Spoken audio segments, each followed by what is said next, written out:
नए संसद भवन में अखंड भारत का एक विशाल भित्ति चित्र लगाया गया है, जिसमें प्राचीन ग्रंथों के साथ दक्षिण भारत के विक्रांत हिंदू साम्राज्यों का भी उल्लेख है।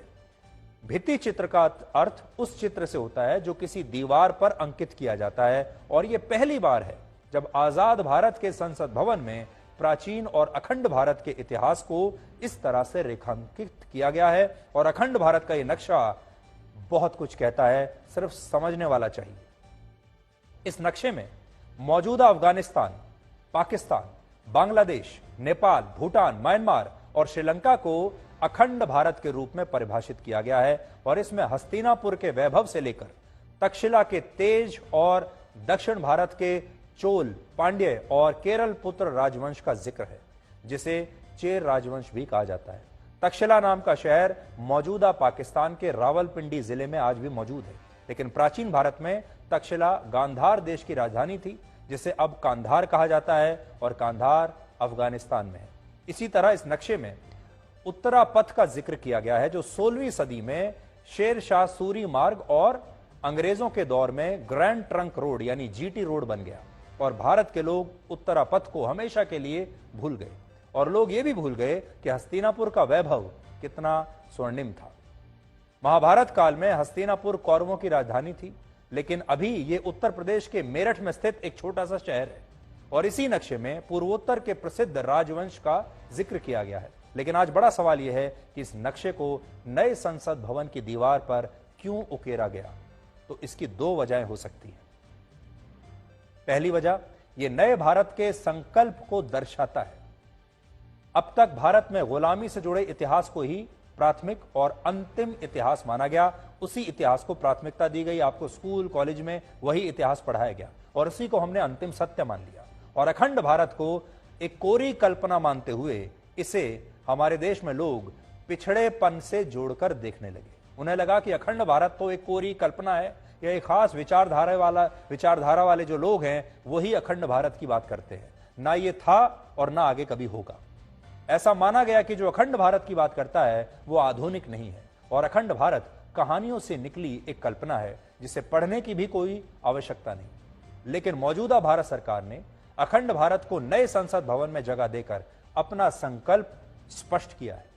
दूसरी वजह है अपने इतिहास और संस्कृति को समझना और उस पर गर्व करना।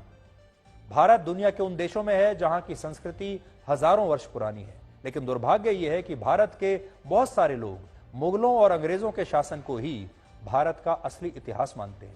इसलिए ऐसे लोगों को आज हम कुछ जरूरी बातें बताना चाहते हैं। आज अफगानिस्तान में 99.7% मुस्लिम आबादी रहती है, लेकिन एक जमाना ऐसा था जब अफगानिस्तान में हिंदू बहुसंख्यक थे, यानी हिंदू ज्यादा रहते थे, और अफगानिस्तान पर हिंदू राजाओं का शासन था। प्राचीन काल में अफगानिस्तान आर्यों की पुरातन भूमि थी, जिसका जिक्र ऋग्वेद में भी मिलता है।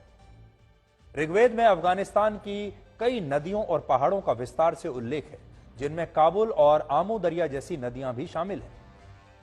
इसके अलावा 700 ईसा पूर्व में इसके उत्तरी क्षेत्र में गांधार महाजनपद था, जिसके बारे में महाभारत और अन्य ग्रंथों में लिखा गया है। और कौरवों की माता गांधारी और उनके भाई शकुनी गांधार के ही थे, लेकिन बाद में यही गांधार कांधार बन गया और यहां से हिंदू धर्म पूरी तरह से समाप्त हो गया।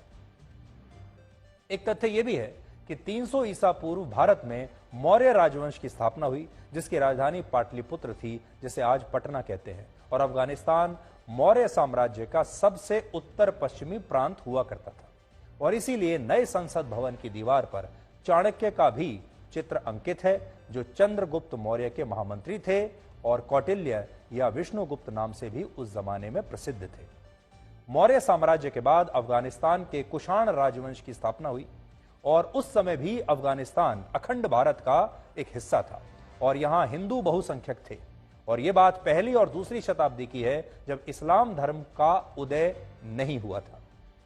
कुषाण साम्राज्य के राजा कनिष्क के शासनकाल के दौरान अफगानिस्तान के शहर सुर्ख कोटल में अनेकों आलीशान और भव्य मंदिरों का निर्माण हुआ था, और इन मंदिरों के अवशेष आज तक खुदाई के दौरान मिलते रहते हैं।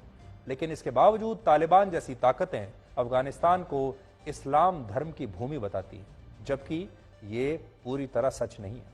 सच्चाई यह है कि छठी शताब्दी में यानी आज से करीब 1400 वर्ष पहले इस्लाम धर्म सऊदी अरब से दुनिया में फैला और इस बात के कई तथ्य मौजूद हैं कि जैसे जैसे इस्लाम का प्रचार प्रसार हुआ वैसे वैसे भारत की सीमाएं सिकुड़ती चली गई, छोटी होती चली गई। जैसे वर्ष 980 में अफगानिस्तान पर राजा जयपाल का शासन था और वो एक हिंदू शासक थे, लेकिन मुस्लिम शासकों ने उन पर हमला करके उन्हें सत्ता से बाहर कर दिया और इसके बाद धीरे धीरे अफगानिस्तान भारतवर्ष के नक्शे से गायब हो गया।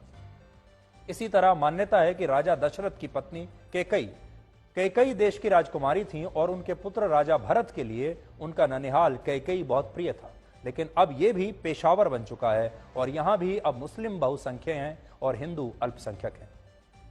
पाकिस्तान में स्थित तक्षशिला भी पहले हिंदू धर्म का बड़ा केंद्र था और रामायण में उल्लेख है कि इसे राजा भरत द्वारा राजकुमार तक्ष के नाम पर स्थापित कराया गया था, जो यहाँ के शासन नियुक्त हुए और चाणक्य इस तक्षशिला में ज्ञान का प्रचार प्रसार करते थे। लेकिन अब यह तक्षशिला भी रावलपिंडी बन चुका है। भारत के नक्शे में आखिरी बार बदलाव वर्ष 1947 में हुआ था, जब बंटवारे के बाद पाकिस्तान नाम का देश बना था और पाकिस्तान का निर्माण भी धर्म के आधार पर हुआ था। सच ये है कि अखंड भारत खंड खंड होकर अब कई टुकड़ों में बंट चुका है और आज भारत के बहुत सारे लोगों को अखंड भारत की कहानी काल्पनिक लगती है और ये हमारे देश का ही एक दुर्भाग्य है, क्योंकि हम अपने सही इतिहास को न तो जानते हैं और जानते भी हैं तो उस पर विश्वास नहीं करते। लेकिन भारत सरकार ने नए संसद भवन में अखंड भारत के नक्शे का ये भित्ति चित्र लगाकर इस संकल्प को पुनर्जीवित कर दिया है।